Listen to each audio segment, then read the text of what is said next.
रामकृष्ण हरी मंडळी, आज आपल्या ब्लॉगचा 7वा दिवस आहे आणि आज आपण इंदोरीकर महाराजांच्या निवासस्थानी चाललेलो आहे।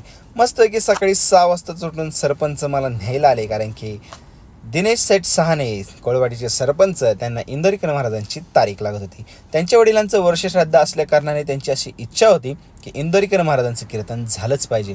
त्यामुळे ते मला म्हटले की महाराज तुम्ही आलेच पाहिजे, तुम्ही आल्याशिवाय काही तारखेचं नियोजन होणार नाही। मस्त की आम्ही इंदोरीकर महाराजांच्या घरी पोहोचलो, तेवढ्यात महाराज बाहेर आले आणि चिमण्यांना तांदूळ टाकले। तांदूळ टाकल्याबरोबर चिमण्या चिवचिव करायला लागले। महाराज म्हटले मी आल्याशिवाय चिमण्या तांदूळ खाती नाही। त्याचप्रमाणे मग आम्ही मस्त की आतमध्ये आलो। महाराजांचाही घरातला थोडासा व्हिडिओ घेतला। महाराजांच्या घरी भव्य मातृपितृ कृतज्ञता सोहळा संपन्न होणार होता 6 डिसेंबरपासून, त्याचाही मस्तपैकी व्हिडिओ घेतला। मग आम्ही परत बाहेर आलो महाराजांकडे। मग महाराजांशी थोड्याशा गप्पा मारले। महाराज म्हणत होते मी जोपर्यंत बाहेर येत नाही तोपर्यंत चिमणे चिवचिव करत नाही। त्यांना म्हटलं चला, तांदूळ टाकले आणि चला म्हटलं की चिमणे लगेच चिवचिव करतात आणि लगेच गायींच्या गोठ्याकडे आलो आणि फक्त मी आलो असं म्हटलं की लगेच गायी हुंबारडा देतात। हेच महाराजांचं आणि गायीचं आणि चिमण्यांचं प्रेम पाहून आम्हाला अतिशय आनंद झाला। जवळजवळ महाराजांकडे 7 ते 8 गावठी गाया होत्या। मस्त की महाराज सकाळी लवकर उठले की गायांकडे पहिले येतातच।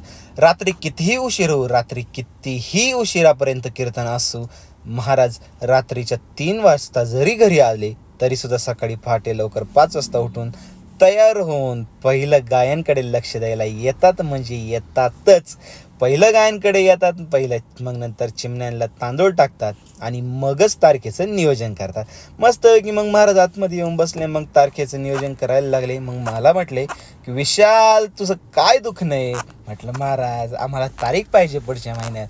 महाराज म्हटले एवढ्या लवकर तारीख भेटत नाहीत।